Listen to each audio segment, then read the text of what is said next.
Mufussy and GIULIA, the kings of the ring.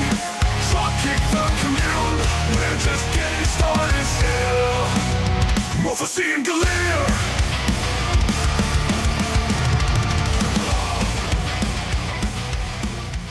Hello and welcome to Dropkick the Commute for September 3rd, 2024. GIULIA, how are you after this Labor Day weekend? Lots of time off here. Yeah, I missed a lot, and I had a great weekend, but I missed a lot, and it was really stressful trying to catch up, and I'm gonna be real, I didn't even fully catch up. So I am also not caught up. I still have to watch TNA Emergence and Collision. I didn't watch. Oh, and Raw. I didn't watch Raw last night. I didn't watch any of them. I don't know how they fucking expect me to do all this shit. Yeah. Like, you think I just have unlimited time? What did we do to deserve empty-headed dumb fucks like WWE? Like television broadcasting and pay-per-view. Oh my god. To go out on national television and broadcast their product. And we have a pay-per-view this weekend. Yeah, man, I'm gonna throw up. Dude, I think I'm gonna be sick. The trip that I was on, I helped some friends move on the night that, after we moved everything in. They were like, okay, what are we doing? So we went out to eat, and then I got slightly intoxicated, and we just watched wrestling and opened magic cards. That's so epic. We opened 36 packs of magic cards, and I made them watch wrestling, and I got them into it. They were invested. In the wrestling or the magic cards? Yes. Okay. But the wrestling. Mostly the wrestling. Like dude, that. They were so into the Randy Orton match, the strap match, and then Joe Hendry. They were like, yeah. I got them like singing Joe Hendry's song and shit. Like, dude, it was fire. It was a good time. It was a fun, two very fun pay-per-views. We're gonna get into them. Hell yeah. Shall we start with the Bash in Berlin? I think we should start with the DTC Innerconninennal. Oh! GIULIA, you have won the title. That's crazy. This is the first time I'm hearing this. This is the first time I'm hearing this. You didn't tell me this earlier today. No. Yeah. Go ahead. I agreed you could hang on to it until All Out's done with, because in case you win it back. Okay. Yeah. I do think the idea of us mailing it to each other would be really funny. Yeah, we'll do that, but I think because there's another one like. Yeah, I don't want to do it too, because then after All Out, I think we get like a good month or so of nothing. So this is the first best 2 out of 3 falls for the DTC Intercontinental, but you stomped me in this one. I guess the Unholy Union and Jade and Bianca won, which you guessed, and I guessed Joe Hendry, and you guessed Ethan Page, and Ethan Page retained. So let's get into the results here. Let's start off with Bash in Berlin. Yeah, you want to do that? Yeah, let's do it. All right, brother. So our first match of Bash in Berlin was the Undisputed WWE Championship, which I'm gonna be honest, I didn't care about. It sucked. Dude. No, I won't outright say it sucked, but it was not. I didn't give a shit about this match. No, it didn't suck. Brother. And there's a thing where, we've talked about how I think you can have 2 baby faces go up against each other in friendly competition, but the way they did this one was not it. And especially on SmackDown, they had Kevin Owens come out and do a promo, and he was like, "Yo, man, I love you, bro. And, we're still going to be friends after this, but I'm going to win." And so wait, so I didn't watch SmackDown. He just pivoted? I thought he didn't want the match. He didn't want it originally, but then they, the last SmackDown too, he was like, I'll prove myself that I do deserve it, or whatever. And everyone's like, see, you do deserve it. But on this one, he's like, yeah, I don't think I should have this. But I'm in it now. And I love you, bro. And no matter what happens, I'm going to win. Yeah. And Cody was like, hey, fuck you. I love you too. I'm going to win. And then, I don't know. The build to it just kind of sucked. Yeah, the build, I think the only thing that maybe would have made this worth watching was like if Kevin Owens turned heel, or if he turned heel before the match or after the match. Honestly, I would have expected him to turn heel. Yeah. Either that or put him up against somebody else. And now we have to see Solo versus Cody again, I think. Yeah. Because I think that's the plan for Bad Blood. Maybe not, or maybe it's just for a couple weeks from now. I don't know. I don't want to see that either. Everything they're putting Cody in right now is doo doo. Yeah, it's makes me unhappy. Yeah, not a bad match, but by any means, but not a bad match in ring wise, but the outside storytelling was just kind of meh, and it made it not feel special. Right. So shout out Cody, you retained. Kevin Owens. You kind of thought he was gonna maybe turn. I was really hoping for it after they were holding each other's hands up, and he held Kevin Owens' hand up, and then he was like, "Nope, you're the winner. You won." Yeah. And then that was that. And then they hugged it out. Nothing. Yeah, nothing more, nothing less. Some might agree it was, all it needed. Yeah. I might agree that it didn't need to happen at all. Second match, WWE Women's Tag Team Championship again. I don't care. Yeah. And it. You go ahead. Yeah, when you I liked this one. This is one of those situations where I'll say, okay, I actually got to see what Isla and Alba could do. Yeah, but because I think finally, when they go to lose, no.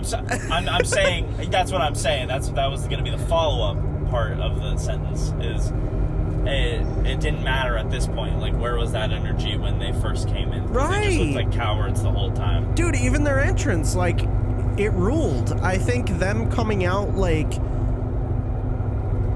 I wish the last defenses made them look strong so that they could go into this and lose if that's the plan, right, and but lose. At least you go into it thinking, okay, it's anyone's match. Right, yeah, you're like, oh, I don't know who's gonna win. But then, you know, and in this, I said the Unholy Union's gonna win, but I just figured they were gonna... Because we've been following the same pattern of bullshit. Yeah, so, I don't know. I hate that I feel this way about these titles, because I want these titles to do well and be elevated, but I think taking them away from Bianca and Jade when they did just made them feel like before, and and now it feels like a consolation prize. Exactly. Why have them lose it in the first place? Because it did nothing for the Unholy Union. Yeah.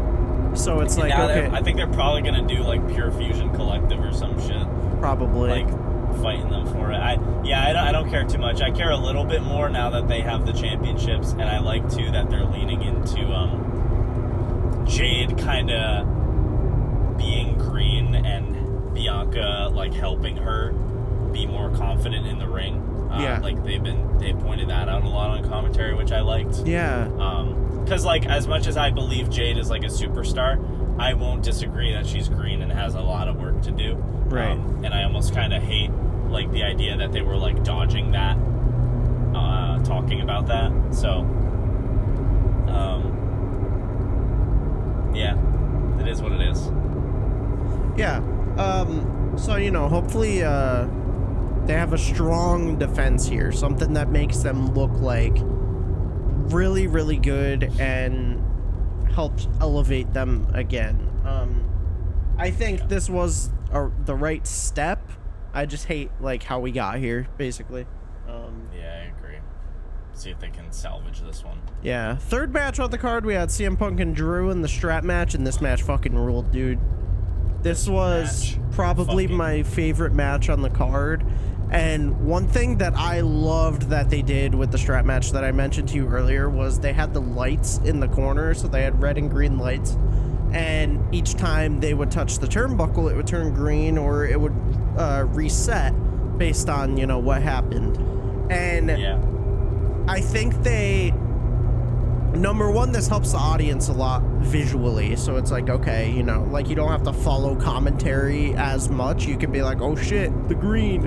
Right. But it also helped where, like, there was a really cool moment where Drew was carrying CM Punk, and it was on the side where, like, it was in Drew's blind spot, so he, like, couldn't see on his back.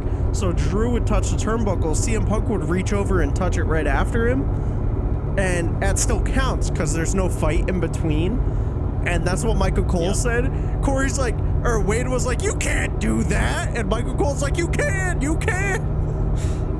Yeah. Which was really good. I thought the lights were a nice touch. This made up for like the idea that like we don't know what kind of, like, there's two kinds of strap matches. There's the one where you touch the turnbuckles, and there's the one where it's a normal match just with the strap. Right. And they kind of just choose whenever they want to do one or the other with no explanation. Right. I think that they've done the lights in the past. I want to say, if my memory serves me correct. So. Okay. This is the first time I've seen it. So if they did do it in the past, then that's cool I too, don't remember when, but like it looks familiar. Honestly, I think it could have been like back in the early days of like the strap match. Sure. No, but it's definitely good to have the crowd like be able to follow along with that. Yeah. This match was killer. I think I would put Randy and Gunther above it though. Really? CM Punk looked great. But I think just in terms of overall like presentation of the match and like the crowd being in it and the wrestling, like I just think Randy versus Gunther was so fucking good. That's fair. That's so totally good. fair. I loved both very much though. Yeah. Just one a little bit more than the other. And I loved the mixed tag match too. Yeah, that was great. We want to talk about that. The crowd was super behind that one too, and I feel like this was like, I don't know, this was a match that I felt like was going to be fun. You know, it was just a fun match to have. Because of the story surrounding it and like the people in it, like you can just go into it knowing that it's good. Dude, Dom and Liv, when they came out, they were fucking sucking face, and they were leaning heavy into it. They were like, we're a darn couple now. Yeah, I know. It's always so funny to me because they didn't do that with him and Rhea. Right. Because at first I don't even think it was really like, it was like a very loose insinuation that Rhea and Dom were like an item. Thing. But like I think that wasn't the intention, and then once they kind of started getting a little more raunchy with their storyline, they were like, okay, we can lean into this, the whole mommy thing. Yeah, the most you got with that was like Rhea would like reach over the rope and like hold Dom with her arm, you know, like that's like the most you got into it, or that she would like lean up on, or he would lean up on her rather, and like that was it. That was like the most you got out of it. But now it's like, oh shit, you know. Yep. But no, this was really fun. The Judgment Day, all getting involved. You know, Finn planting those seeds with Damian Priest, so we're gonna see that pretty soon. And not only that, Rhea and Liv, that's very much not over. And it's also funny like how much cowards like Liv and Dom are, but they like wrestled a good match. Like they were so good. Like Liv doing the fucking the backstabber at one point, and then she did like a crucifix driver onto Rhea. Yeah. I was shook to my core, dude. I didn't think I don't want to say I didn't think Liv could wrestle that good, but I didn't think Liv could wrestle that good. And no, she showed a really good match here. But like, why bring that energy? Like, don't be, I don't know, them being cowards doesn't line up with that. Like, bring that fucking energy. Let's see her like stand up to Rita. You know what I mean? Yeah, that's fair. I think she could definitely make a case for herself in that way. Same with Dom. Yeah. But also, it just gets them more heat, so I get it. Yeah. Jumping back to the strap match real quick. Yeah. The bracelet, CM Punk got it back, and this shit was so funny. It was in his tights. It was in Drew's tights, and he takes it out and like reaches right in there, and then he kisses it, and I'm like, oh man, and then he holds it up. Yeah, but then Punk kisses it. Yeah, Punk kisses it. They both kissed it. Yeah. They both kissed the fucking ball sweat bracelet. Oh, nasty. Man. It was so funny, dude. But yeah, I just wanted to talk about that real quick because that was funny as hell. Yeah, mixed tag match, very, very good. I assume we're probably gonna see more from them for Bad Blood.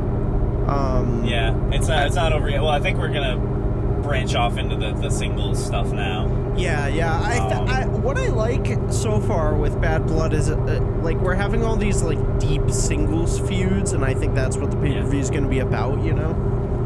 It fits very perfectly. They're starting the builds like early, and you know they have been. They're like ongoing feuds. They're not new. So For Bad sure. Blood is going to have some crazy payoff, I think. Yeah, I'm a big fan. Yeah, let's hop over to the World Heavyweight Championship. Did you watch the Countdown show, or you didn't have time? No, I didn't watch the Countdown. So, just from Gunther's presentation in that, like, the crowd was behind him, man. You obviously, like, going into it, you know Gunther is going to be the one they're rooting for. But even, like, they were also rooting for Randy Orton, so it was a little funny, but Gunther was like, don't cheer for him. Cheer for me. Oh, yeah. So I watched the kickoff show, but not that's what I meant. Yeah, the kickoff. Yeah. The one on Friday. Yeah. Yeah, I watched that. Yeah. And yeah, you're right. But like, man, it's true, but like they were behind both of them, dude. Yeah. This was like a everybody wins kind of situation. Like they were battling chants for between both of them. Like they both went into a match where Gunther would normally be a heel, but like it's his home territory, so they were loving him. Yeah. They were loving Randy. Everyone wins here, even if Randy lost. Like, right. And this match went like 30 fucking minutes, 35 minutes. Yeah, it was so long. Super physical, like all the matches you get with Gunther, and Yep. Randy Orton looked real good in this. Like, obviously, a lot of people say he's in the best shape of his career right now, and I think that shows. Like, he's fucking massive. He is a massive human. And He bulked up. Yeah, he bulked up from all that Nutella. Did you see? You saw that, right? Yeah. He said for the King of the Ring match, he ate like a whole jar of Nutella and gained like 10 pounds before that match. God. And it's Hell funny yeah. because watching that entrance back when Samantha Irvin says the weight, he like points up. He's like, it's a bit up, a bit higher. Yeah. That's so funny. No, but Randy Orton, I really like the build to this too, because Gunther's like, oh, you're a mistake. Like, you've made so many mistakes in your career, and you fucked up so much. And Randy's like, yeah, but I came back from those mistakes. And I thought Randy like looked real good in the build. I think. Yeah, it looks great. Usually it's just like, oh, I'm gonna RKO you, but this was like, oh, you don't tend to get a lot from babyface Orton. yeah. And this was like, oh, I came back from all this, like, the WWE Universe saved me, and also I'm gonna RKO you. Right. So. Yeah. You know, it was a good, definitely an improvement in feuds we've seen in the past with Randy. Yeah. Ludwig's mic work, Yeah. so good. Yeah. Especially Taking the mic here. from Samantha. He should just be a ring announcer, man. Give him the mic, but also push him as a wrestler. Make him do both. Yeah. Overall the match was so good. We had so many chops. We had a couple RKOs. We had they were really building up like, oh, he's gonna be a 15-time world champion. Like, this is his chance to do it. And obviously, I think, like in this case, it's kind of hard for me to suspend my, have that suspension of disbelief. But because like it's in Germany. Gunther's not gonna fucking do this shit. Yeah. But I think they did a really good job of doing kind of blurring that line, even though you really knew what would happen. Right. Yeah, it was very good. I liked Gunther putting him away with the sleeper. I think that was a perfect way to do it. Right. Orton's still looking strong. It was very cool too. He dropped him on his back, got out of the sleeper, and he just locked him right back up in it. Yeah. And it made it, because King of the Ring, we had the whole pin situation. Right. We don't have to go down that road again now. There's no, there's no disputing a submission hold. Yeah, you knocked him the fuck out. So, really, really, really good stuff here from such a good match. This match. Bash in Berlin, arguably the weaker of the two pay-per-views, I would say. No Mercy from NXT fucking cooked. And great show. It is a very similar situation to our Money in the Bank and Heatwave situation. There is something so special about NXT in front of a crowd. I don't know what it is. In front of a big crowd, stadium crowd. Yeah. In front of a stadium. Well, I think it was 10,000 or something like that. Yeah. It was in Denver. I think it was roughly around 10,000, and I think every match on the NXT card cooked. It was so good. It was very good. You want to talk about suspending your disbelief? We got new NXT Tag Team Champions, dude. Crazy. We tossed them back. And I was like, why? I'm not mad about it. No, I'm not mad about it. What I'm mad about is Ridge Holland turning on Chase U. That's what I'm mad about. So I think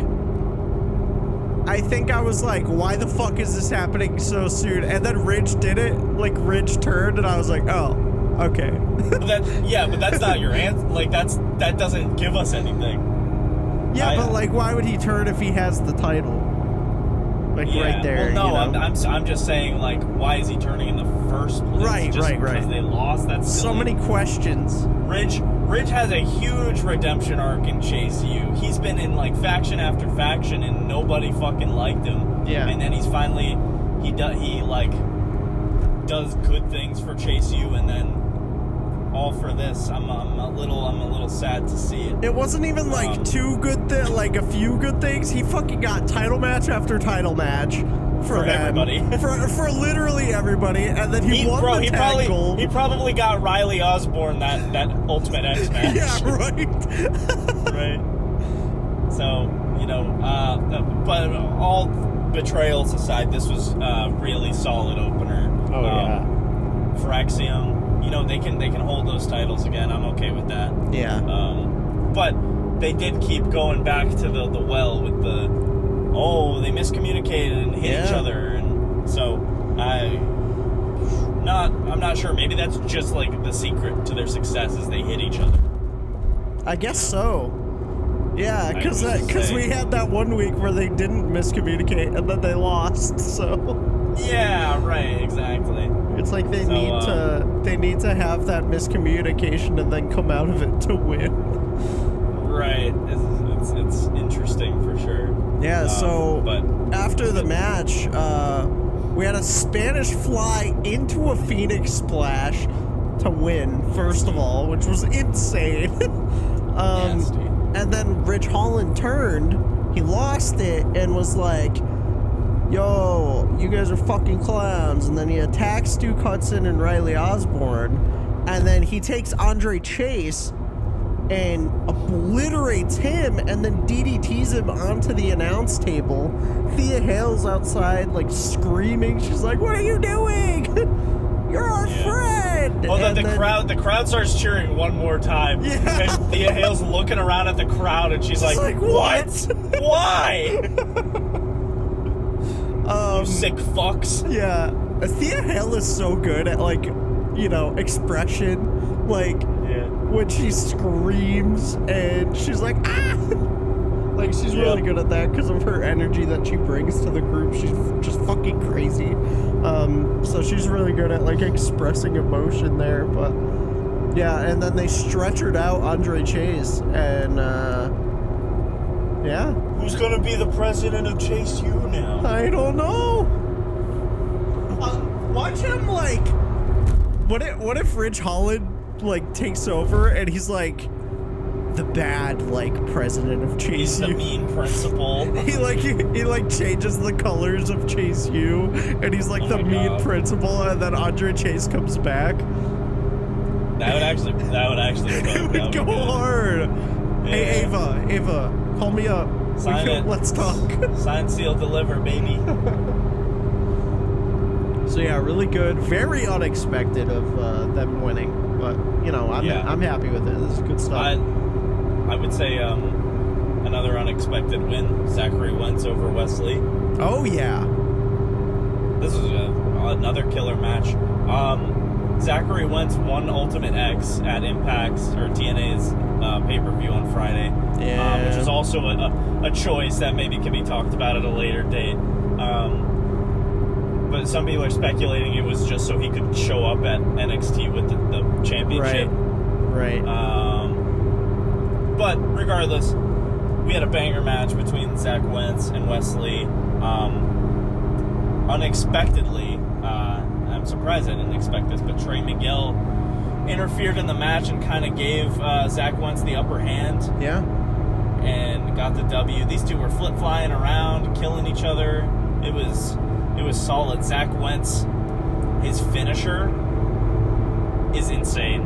That fucking like springboard cutter. They called it the UFO cutter. Yep.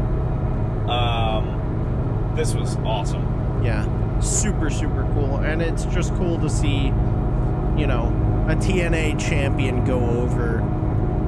Yeah, I know. That's what surprised me the most, too. Yeah. Like, he won the championship, and I was like, oh, okay, then he's definitely gonna lose now, right? Yeah. But they're giving that to TNA, so you know what? We'll take it.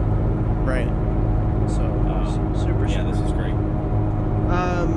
Hopefully we get more from the Rascals and Wes Lee here, and like, I don't think it's over anytime soon. Have them go to Impact and win the.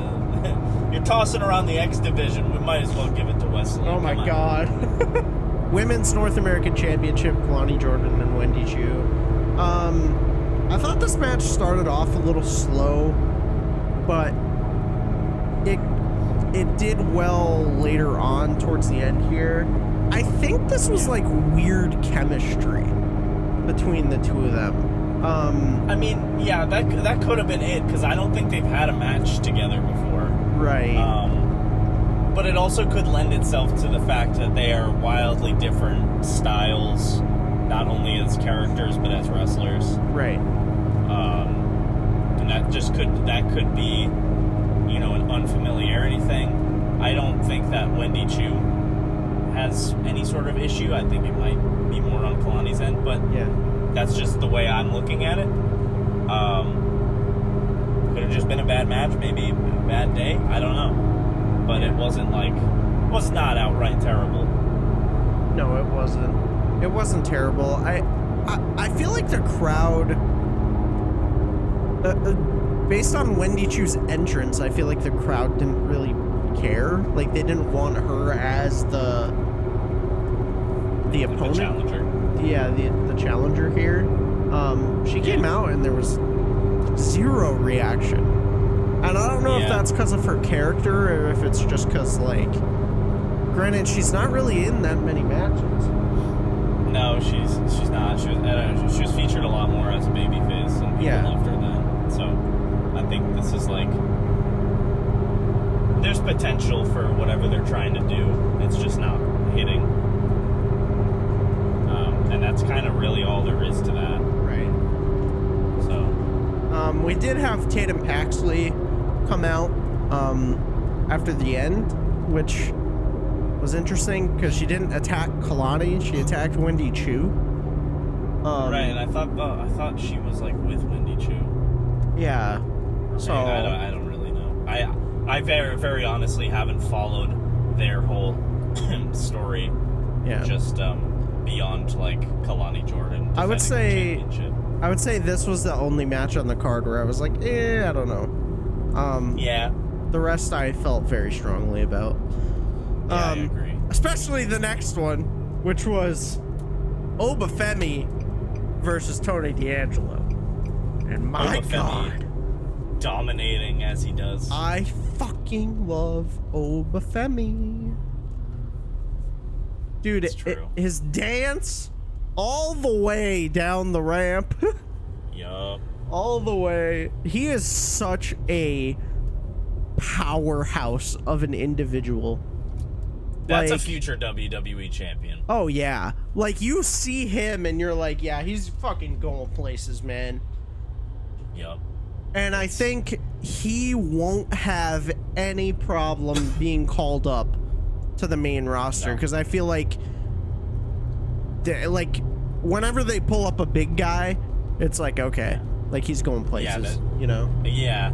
I would say that this is an example of, like, less is more. You know, he's just a big dude that's imposing. Right. And that's all you need sometimes.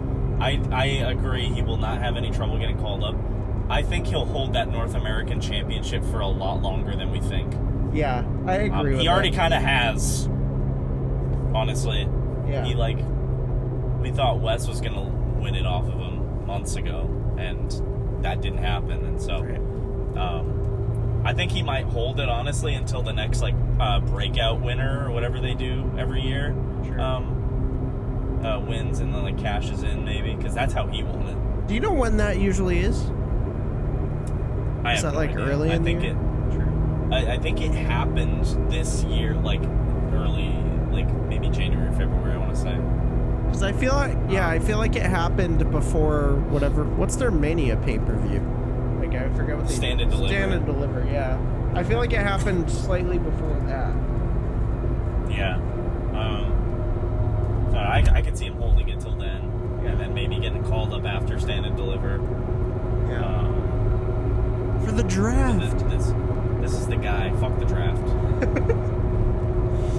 Yeah, absolutely crazy. Like, he's just such a powerhouse that... He's the guy. He is. Jaida Parker, Roxanne. You know, good match. We love Jaida Parker. Roxanne, we can be dodgy about here, but, you know, she does put on good matches. But we gotta talk about the real story of this match. Oh, yeah. Or rather, the real story of after the match. You remember that person that walked into their segment that we couldn't see, and they were like, "Oh, you're here, Giulia." Oh my God! What a fucking debut! Crazy. Not to overshadow the match, but it kind of did. It did. Sorry, guys. It did. I can't, like, that's the next NXT Women's Champion. I'm sorry. In the words of Vic Joseph, the rumors are true. Giulia is in NXT. Of course the rumors are true. She's literally signed. She's been signed for months. Bro, what does she call it? The G trigger. One G trigger to Roxanne's head. One, my two, God. three. It's over. Dude, make it like a Becky Lynch return, like squash match. Come in. No, I don't want it to be a squash match. No, I don't want it to be a squash either. But like when you see the way she's wrestled in Japan, yeah, you're like, oh my God, she's gonna murder everybody. So immediately after Giulia debuted, I was on Twitter, as you know, as one does. As one, yeah. And I saw. Well, that's where you get your footage. I saw a post that said, "Here's a Giulia compilation for any NXT fan that doesn't know who she is," and I was like, Jesus fucking Christ. Also, shout out to those people like doing God's work, because oh yeah, it's not even like some people just either are unfamiliar or don't have access when they want to watch right wrestlers they don't know. So those people are doing the real work. That's out how there. I But learned about Jacob Fatu. Like, right, and Giulia is gonna tear it up in NXT, brother. It's gonna go so crazy. So I have a question. Yeah. If she comes in and just takes the title, first match, would you be okay with that? No, but it would be fucking awesome. And do you know what I mean? Yeah, I think the difference I know you're trying to clock me. I know what you're trying to do. I'm just trying to compare it with Ethan Page, but yeah, I think the difference is Giulia is like known and is like people a care good about her wrestler. Yeah, people are excited about her, not like, oh, Ethan Page. I don't think Ethan Page did anything between his time in AEW and his time in like NXT. I don't think he did anything between that. And on his way out of AEW, he also did nothing. Right. Man. So I'd love to be like, I'd love to talk to Shawn Michaels and be like, what were we thinking here? Yeah. But that's neither here nor there. Giulia's here. We're gonna see where that train takes us. I think it's gonna be fucking awesome. I agree. And it'll be even more awesome when Stephanie shows up as well. And then we're gonna have Giulia versus Stephanie. Yeah, I know. Yeah, crazy. Really. It's gonna go crazy. What else went crazy, Mufussy? You cut out. I said, what else went crazy, Mufussy? Ego. No! Gotta kill it with a smile. What went crazy was Ethan Page versus Joe Hendry. But first, Trick Willie. Oh yeah, it's man. Always dude, it's always a sight to see. Dude, I like it. He's the ref tonight. It was so funny. And yeah. So after this, I showed Cole, because obviously he's never seen NXT, he's never seen Booker T commentary.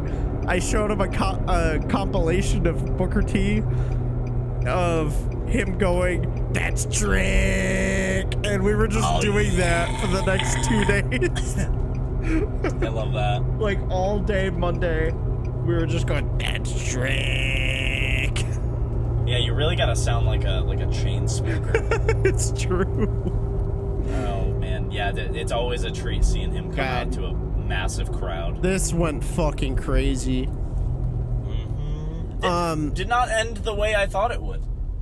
No, but I was really okay with the ending. I really liked this match. I think it really got wrapped up nicely in a way that, okay, yeah, there was some shenanigans, but it wasn't like super over the top. It was like really good. So, first of all, I think both of them put on a good show. I think we've been questioning Ethan Page, like, kind of, you know, character-wise and in-ring. I didn't think he was the strongest, but I think in this match, he was really good, and I think he just had a really good chemistry with Joe Hendry. Joe Hendry in front of a crowd this size went fucking insane, and it proves further that he is going to WWE. He is going to be on the main roster. Like, he is going to be super big in WWE. Like, this is his home. Being in front of a crowd this big. The crowd went crazy for his song. There was a part mid-match where he was doing the wave your hands thing, and everyone was doing it. They were all behind him, and he's just, he's perfect. Like, I don't know what to say. He's over, as the kids say. Yeah. Yeah, this was very solid, and you know, I know you didn't get the answer you wanted, but it ended up being really good. And I thought Pete Dunne was gonna take Trick out, and then the decision would happen. Yeah. I thought it was very interesting to have that happen after the match and kind of end the show like that. But that also just kind of shows you that, like, they're gonna try to build up Trick and Pete Dunne to kind of be a big program for NXT. Right. Which I'm okay with, you know. Yeah. No. Book Trick in that number one spot, even if he's not the champ, like, because he hasn't been booked that way lately. Other than this special guest ref match, he's been kind of like under the radar a little bit. I was okay with everything about this match. Ethan Page is still a coward in my eyes. Yeah. Nobody can tell me differently. Go fuck yourself. Plus ratio, plus you're bald, plus you watch wrestling. Yeah. That's fair. Yeah, we had the ref get knocked. No, we had Trick get knocked out by Ethan Page. He like got bumped into him, and you know, he flew out of the ring. Another ref comes out. Ethan Page goes to pin Joe Hendry. Trick slides in and stops the ref count. He like slides under his hand, and he's like, no, I'm the ref. I'm gonna count to 3. And the ref's like, okay. He gets out, and then that's when Ethan Page does a low blow and you know, puts Joe Hendry down and gets the win. Trick did not want to count that 3, but he did. Trick called it fair and square here. Yeah, you gotta give it to him. Yeah, that's a good man. Through the whole match too, he, you know, he was pretty straight down the middle. So I loved it. Really, really, really good. I think, like I said, this was a stronger show to me than Bash in Berlin was. Yeah, I'm sneezing again. I might agree that, in my opinion, I think they were like both very equal. I might even say I liked Bash in Berlin more. I know I was saying, like, before I had seen it, I was saying based on the look of everything, it didn't look crazy special to me, and then I watched it and I was like, wow, this is a special show. So I really like Bash in Berlin. I think, barring the Cody match and the interesting questionable booking of the women's tag, they were all, like, you know, at the very least they were decent matches with a great crowd, and like, you know, the stories were being told effectively, right? So for that, I would give Bash in Berlin a 4.5 out of 5 Meltzer stars. Okay, I'm gonna give it a 3.87 Meltzers out of 5. Okay. What about No Mercy? No Mercy, I will give a 4.62 Meltzers. All right. I'll give it 4.15 Meltzer stars. Okay.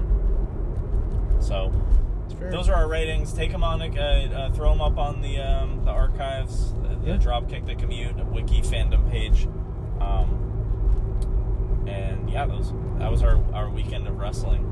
Yeah, quite the weekend, our weekend of wrestling that we didn't really watch until it was over. Yeah. But no, it was good shit. we have a very special episode this Thursday, so we're not going to cover the weekly stuff this week, but this Thursday we are going to be having Deporticus on the show, fellow wrestling content creator, and we're going to talk to him, so keep an eye out for that. I am very excited for that. And then we have All Out coming up on Sunday, so, you know. Also true. We'll do a reaction to that, and then we'll get back into the weekly stuff. Yahoo! Wahoo! Be sure to drop kick the subscribe button. And if you like this shit, give it a like and hit the notification bell so you never miss another podcast, highlight, or what have you. Y'all have not stopped. This train is going full steam ahead, brother. Oh yeah, brother. Give us money! Link in the description. Ko-Fi. Yeah, and I think that's all we got. So without further ado, we'll see you in the next one. Dropkick the Commute, shining bright in the night. Join the conversation, be part of the crew, for all things wrestling.